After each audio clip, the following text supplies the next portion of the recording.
আল্লাহ সুবহানাহু ওয়া তাআলা কোরআনে বলছেন, যদি ইউনুস আমাকে স্মরণ না করতো, লা ইলাহা ইল্লা আনতা সুবহানাকা ইন্নী কুনতু মিনাজ জালিমিন, এটা যদি বারবার না পড়তো, লা লাবিসা ফীহি ইলা ইয়াউমি ইউবাসুন, তাহলে আমি ইউনুস আলাইহিস সালাতু ওয়াস সালামকে মাছের পেটে কিয়ামত পর্যন্ত রেখে দিতাম।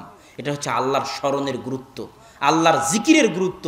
বেশি বেশি আস্তাগফিরুল্লাহ, বেশি বেশি আলহামদুলিল্লাহ, বেশি বেশি আল্লাহু আকবার, এটার গুরুত্ব। এই জন্যই মানুষকে সৃষ্টি করা হয়েছে। ওমা খালাকতুল জিন্না ওয়াল ইনসা ইল্লা লিয়াবুদুন, ইবাদত নয়, দাসত্ব। ইবাদত বললে আপনি বুঝবেন যে সালাত সিয়াম করে দিলাম হয়ে গেল, যে আমি তোমাকে সৃষ্টি করেছি কিসের জন্য? আমার ইবাদতের জন্য। তাহলে আপনি বুঝবেন সালাত সিয়াম করলাম, ইবাদত শেষ। দাসত্ব, দাসত্ব মানে পার্মানেন্টলি ফুল টাইম 24 আওয়ার্স দাসত্ব, 24 ঘন্টা সকাল থেকে সন্ধ্যা পর্যন্ত 24 ঘন্টা দাসত্ব।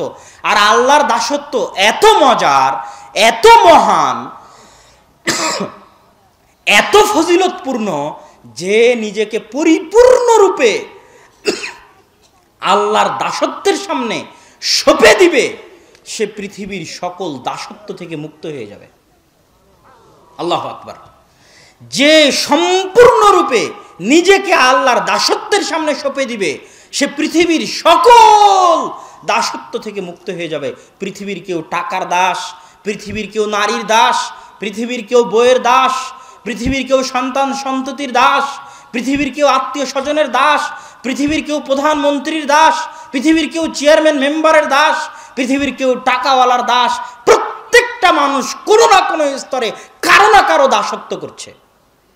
একমাত্র সেই দাসত্ব থেকে মুক্ত যে সম্পূর্ণরূপে আল্লাহর দাস, ওই সবচেয়ে বড় স্বাধীন।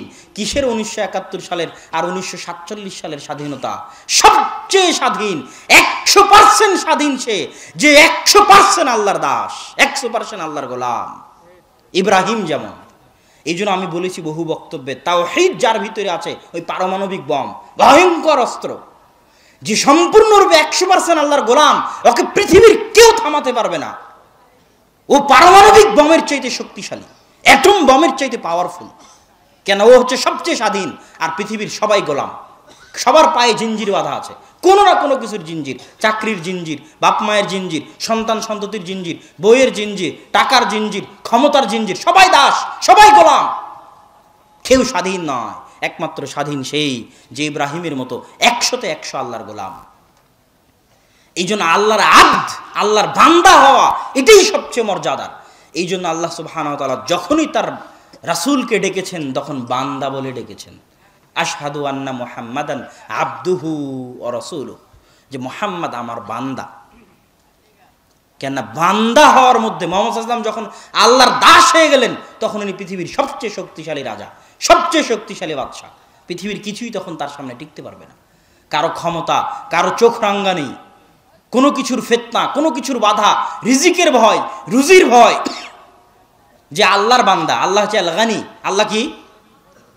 আল্লাহ কি? গানি মানে কি বলেন তো? গানি মানে ধনী। যে এমপির ছেলে, ওর কি টাকার অভাবের ভয় আছে নাকি? হ্যাঁ? মুসা বিন শমসেরের যে ছেলে, ওর টাকার ভয় আছে নাকি? আর টাকার ভয় নাই তো। বসুন্ধরার মালিকের যে ছেলে, ওর টাকার ভয় আছে নাকি? আব্দুল্লাহ আল গানি, যে গানির বান্দা, গানির দাস, তার রিজিকের ভয় আছে নাকি? যে ধনীর বান্দা, ধনীর দাস, তার রুটির ভয় আছে নাকি? আল্লাহু আকবার। এই অনুভূতি যখন আসবে মানুষের মধ্যে, এই আবেগ যখন আসবে মানুষের মধ্যে, এই আবেগ নিয়ে, এই অনুভূতি নিয়ে, আল্লাহর বান্দা, আল্লাহর গোলাম হওয়ার আবেগ নিয়ে যখন মানুষ ইবাদত করবে, তখন সে ইবাদতের প্রতিফলন তার জীবনের 24 ঘন্টায় পাবে, পরকালেও পাবে। আর এগুলোর ক্ষেত্রে সবচেয়ে বড় শত্রু, মানুষের সবচেয়ে বড় শত্রু হচ্ছে শয়তান। রাসূল সাল্লাল্লাহু আলাইহি ওয়াসাল্লাম শয়তানের আক্রমণ থেকে বাঁচার জন্য কিছু দিক নির্দেশনা দিয়েছেন। তার মধ্যে 1 নাম্বার দিক নির্দেশনা, এখানে আরেকটা কথা বলি। একজন সালাফ বলতেছেন, যে আমার গীবত করে, আমি দেখেছি প্রত্যেক মানুষের শত্রু আছে। মানুষ মনে করে যে আমার গীবত করতেছে সে আমার শত্রু, যে আমাকে অপবাদ দিচ্ছে সে আমার শত্রু, যে আমার টাকা মেরে খেয়েছে সে আমার শত্রু, যে আমার জমি দখল করে নিয়েছে সে আমার শত্রু। ওই সালাফ বলছেন, ফামান ইগতাবানি লাইসা বিআদুবি, যে আমার গীবত করে সে আমার শত্রু নয়। মান আখাযা মিন্নি শাইআন, যে আমার ধন সম্পদ দখল করে নিয়েছে সে আমার শত্রু নয়। যে আমার জমি দখল করে নিয়েছে সে আমার শত্রু নয়। বরং আমার শত্রু সে যখন আমি আল্লাহর দাসত্বে থাকি তখন আমাকে আল্লাহর দাসত্ব থেকে ফিরাতে চায় যে, আল্লাহর দাসত্ব থেকে ফিরাতে চায় যে সে আমার শত্রু। আর এই শত্রুই হচ্ছে শয়তান। মানুষ যখন এই আসল শত্রুকে চিনতে পারবে, এই শয়তান মানুষের মধ্যেও আছে, এই শয়তান বাস্তবেও আছে। ফেরেশতার শয়তান কোনো কাল্পনিক জিনিস নয়।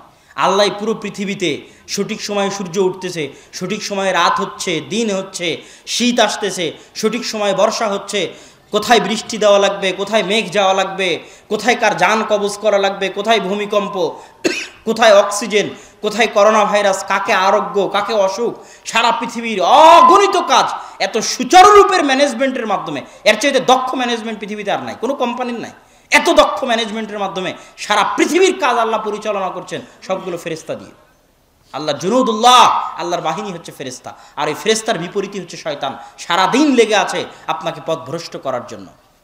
আর এই শয়তানের খপ্পর থেকে রাসূল সাল্লাল্লাহু আলাইহি ওয়াসাল্লাম বলছেন, শোনো, ইদা তাইমা আহাদুকুম, যখন তোমাদের কেউ খাদ্য গ্রহণ করে এবং তার হাত থেকে কোনো খাদ্যের লোকমা পড়ে যায়, তাহলে সে যেন সেই লোকমাটা কুড়িয়ে নেয় এবং তার সাথে লেগে থাকা ময়লা দূরীভূত করে এবং সেটাকে যেন শয়তানের জন্য না ছেড়ে দেয়।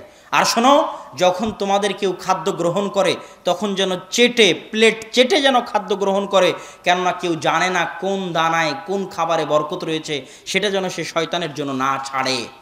আর শয়তান থেকে বাঁচার জন্য রাসূল সাল্লাল্লাহু আলাইহি ওয়াসাল্লাম সবচেয়ে বড় যে নির্দেশনা, যেটা আজকে আমি আমার আলোচনার শেষের দিকে এসে আপনাদের জন্য করে যেতে চাই, সেটা হচ্ছে রাসূল সাল্লাল্লাহু আলাইহি ওয়াসাল্লাম বলছেন, মা মিন কারিয়াতিন, এমন কোনো গ্রাম নেই, এমন কোনো অঞ্চল বা এলাকা নেই যেই গ্রামে মাত্র 3 জন মানুষ বসবাস করে, মাত্র 3 জন।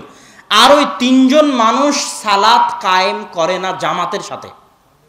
3 জন একটা বাড়িতে আছে, 3 জন একটা কোম্পানিতে আছে, একটা অফিসে আছে, 3-এর অধিক হলে তো কোনো কথাই নাই।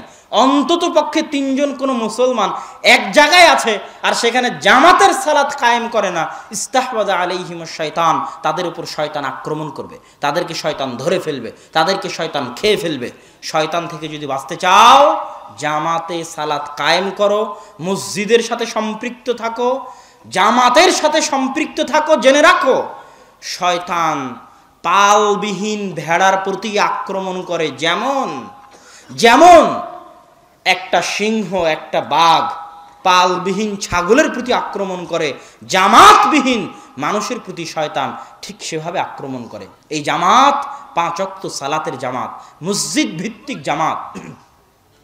মসজিদের সাথে আপনার সম্পর্ক নাই মানে আপনি দিনের রাস্তায় টিকতে পারবেন না। আজকে প্রোগ্রামে আসছেন, পরের বছর আসবেন, তারপরের বছর আপনাকে পাওয়া যাবে না। কেন? আপনার সম্পর্ক মসজিদের সাথে নাই। মসজিদের সাথে সম্পর্কই হচ্ছে ইমানের উপর টিকে থাকা, দ্বীনের উপর টিকে থাকা, জামাতের সাথে থাকা, মসজিদের সাথে সম্পর্ক। এই মসজিদের সাথে সম্পর্ক হচ্ছে সবচেয়ে গুরুত্বপূর্ণ জিনিস। মসজিদ হচ্ছে মারকাজুল ইলম, মারকাজুদ দাওয়া, জ্ঞানের কেন্দ্র, দাওয়াতের কেন্দ্র।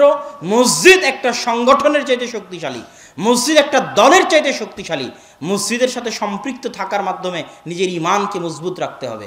যত বেশি মসজিদের সাথে সম্পৃক্ত থাকবেন, শয়তানের প্ররোচনা, শয়তানের খপ্পর থেকে তত বেশি মুক্ত থাকতে পারবেন।